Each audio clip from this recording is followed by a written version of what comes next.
Það vita það kannski ekki allir en Grímsey og Akureyri eru í sama sveitafélaginu og með tilkomu Grímseyjar, eigum að segja til Akureyrar á einhvern hátt, þá þarf við að veita Grímsey sérstaka athygli. Er það ekki það sem þið voruð að gera? Jú, vissulega.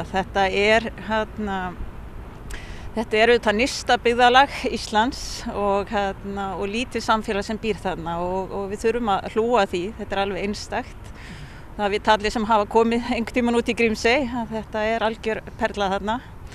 Og það sem við fórum að skoða er auðvitað hvað er hægt að gera þarna til þess að styrkja það samfélag sem er á staðnum og líka að reyna kannski að ná meiri dreifingu yfir allt árið.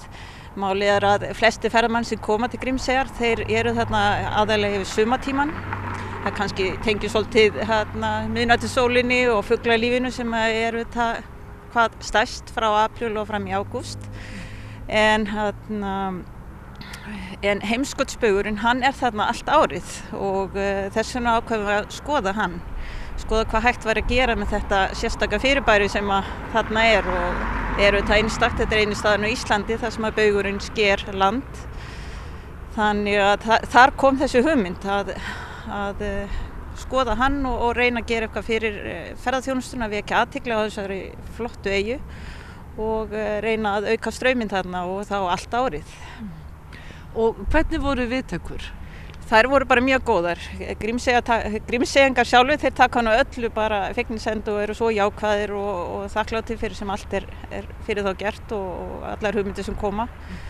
Og líka bara allt ferðamálastofa greip strax þessa hugmynd. Við sóttum þarna styrk í framkvæmdasjóð ferðamálastaða og fengum þar 2 styrki við áfangaskiptum þessu verkefni og það bara hefur allstað verið vel tekið þetta verkefni og er komið á þennan punkt núna að við erum búin að finna hérna vinningstillögu. Já, Logi, segðu mér einmitt aðeins þessa vinningstillögu. Hvernig lítur hún út? Hún er hrífandi, en það er kannski allt til að nefna það fyrst að það komu inn 12 tillögur, 10 af þeim stóðust skilyrði og voru metin.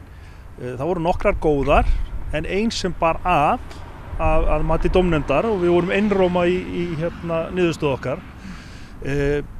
Tillagan hún vekur athygli á því að segulsvið jarðar eru á stöðugri hreyfingu og heimskautsbaugurinn færist til og verður ekki alla eilífð á Grímsey. Þetta er kannski eitthvað sem ekki allir vita eða hvað? Nei, alls ekki. Og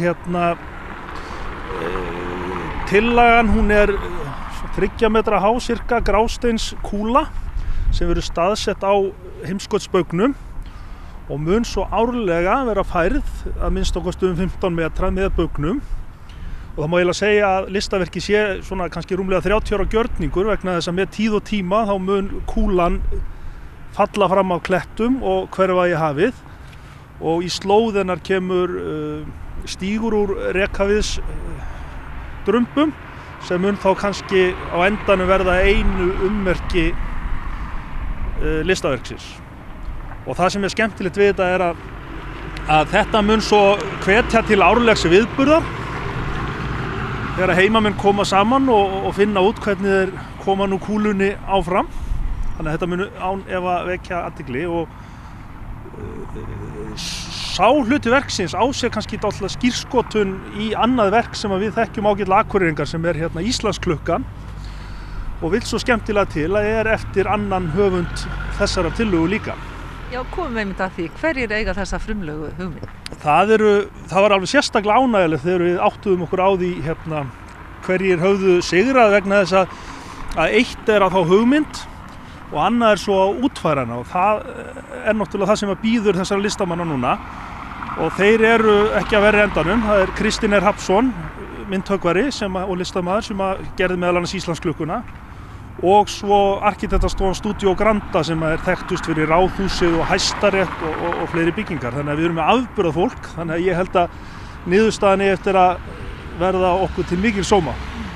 Hvenær á að fara í að búa þetta til? Já, nú er ég að vísa boltanum aftur yfir á Maríu. Já, hvað segirðu mér? Það byggist á nokkrum þáttum. Það er auðvitað fyrst og fremst fjármögnun Og þar erum við að bíða eftir svari bara frá framkvæmdasjóði þessa árs, þar sem við sóttum næsta áfanga. Þannig að þar einn liðurinn. Og svo það auðvitað bara líka samstarfi hönnuð og aðra sem þurfa að koma að verkinu og svona loka útfærslu. En þetta hljómar þannig að það hlýtur að vera mikið aðdráttarafl fyrir ferðamenn og bara Íslendingana alla að koma út í Grímsey. Já, það með svona verki þá skapast auðvitað athygli og þetta verður skemmtilegt. Man sér alveg fyrir sig hvernig fólk mun faðma kúluna eða svona einhvern veginn búa til stemningu í kringum hana og þetta verður skemmtilegt myndefni og skemmtilegu viðburður líka í tengslum við þetta. Það í rauninni ekkert sjálfgefið að svona samkeppni leiði til endilega mjög farsælla niðurstöðu, enda var heimild til þess að hafna öllum tillögum. Og þess vegna var svo ánægjulegt að sjá einast tillögu sem var svona ótrúlega vel útfærð. Akkurat málið, hvers virði það einmitt að leita út í fagsamfélagið og fá svona listaverk upp? Já, það skiptir, við þekkjum það bara í gegnum tíðina hvað mikil listaverk skipta okkur miklu máli. Þetta á eftir að sanna sig. Heldur að þetta sé eitthvað sem að Akureyringar ætla að halda áfram að gera? Ég ætla svo sannarlega að vona það og ekki bara að halda áfram með, heldur þurfum við að fara að taka fram úr fylgsnónum falleg listaverk sem eru í bænum og eru kannski ekki sýnileg. Nefni nú verk eftir Jón Gunnar Árnason sem stendur og menn taka ekki eftir, annað eftir hann Ásmund Sveinsson sem upp á Hamakostúni. Við eigum ótrúlega mikið af fallegum hlutum sem kannski við mættum gera sýnilegri.